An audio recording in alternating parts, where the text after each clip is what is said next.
എൻ്റെ കടയിൽ ഒരു മാലാക വന്നിട്ടുണ്ട്. അപ്പം നമ്മൾ മാലാകക്കുട്ടിക്ക് കരിമ്പ് ജ്യൂസ് കൊടുക്കാണ്. മാലാകക്കുട്ടിനെ ഞാൻ കാണിച്ചു തരാം. ഇതാണ് എൻ്റെ മാലാകക്കുട്ടി. ഇതാണ് എൻ്റെ മാലാകക്കുട്ടി. ജ്യൂസ് എങ്ങനെയുണ്ട്? എൻ്റെ സ്പെഷ്യൽ മുളക് ബജി തിന്നുന്നുണ്ട്.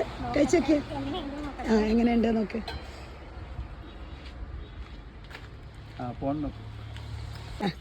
അപ്പോൾ ഇവിടുത്തെ കരിമ്പ് ജ്യൂസ് കുടിക്കാനായിട്ട് നമ്മൾ ഇറ്റലിക്ക് വന്ന് അവിടെ കയറലുണ്ട്. എപ്പോഴും കുടിച്ചിട്ട് പോക്കാം.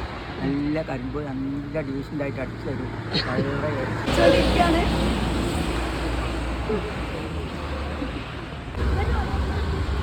അപ്പോൾ എന്നെ സംഭാരം എടുക്കാൻ വന്നിട്ടുണ്ട്. അടുത്ത സംഭാര എരിവ് പിടിക്കുവാ. കുറച്ചെടുത്തതല്ല. എങ്ങനെയുണ്ട്?